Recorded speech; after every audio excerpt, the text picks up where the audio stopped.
নমস্কাৰ। এই বছৰ অৰ্থাৎ 2025 বৰ্ষৰ মেঘ ৰাশিৰ জাতক জাতিকাৰ ৰক্তজনিত ৰোগ, পিত্ত ৰোগ, অস্ত্ৰাঘাত, অগ্নিভয় আদিৰ সম্ভাৱনা দেখা যায়। মানসিক উদ্বিগ্নতাৰ বৃদ্ধি পাব। চৰ্মৰোগ, গাঁঠিৰ বিষ আৰু নাৰ্ভৰ ৰোগে কষ্ট দিব পাৰে।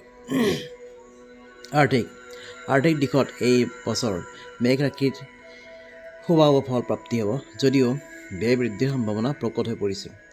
ভাতৃ বা ভাতৃস্থানীয় ব্যক্তিৰ সৈতে মনোমালিন্যৰ যোগ দেখা যায়।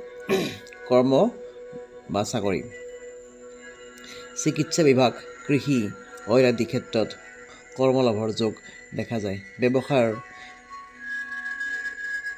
শুভ।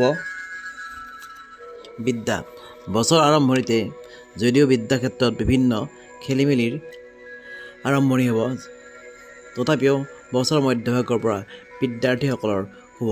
প্ৰতিযোগিতামূলক পৰীক্ষাত এই ৰাশিৰ ব্যক্তিয়ে সুনাম কঢ়িয়াই আনিব সক্ষম হ'ব। প্ৰেম ও বিবাহ, বছৰ আৰম্ভণিতে প্ৰেম আৰু বৈবাহিক ক্ষেত্ৰত বিভিন্ন সমস্যা দেখা যায়, যদিও বছৰৰ মধ্যভাগত অৰ্থাৎ আহাৰ মাহৰ পৰা শুভ ফল প্ৰাপ্তি হ'ব। নতুন যোগাযোগৰ সম্ভাৱনা। পুনৰ বছৰৰ শেষৰ ফালে সমস্যাই ভাৰাক্ৰান্ত কৰিব পাৰে এই জাতক জাতিকাৰ। প্ৰতিকাৰ, শনিবাৰ নিৰামিষ ভোজন, মংগলবাৰে হনুমান মন্দিৰ দৰ্শন কৰিব। প্ৰয়োজন অনুসৰি অভিজ্ঞ জ্যোতিষীৰ পৰামৰ্শ ল'ব পাৰিব।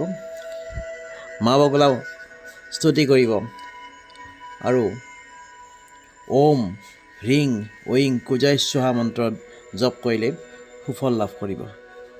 ধন্যবাদ।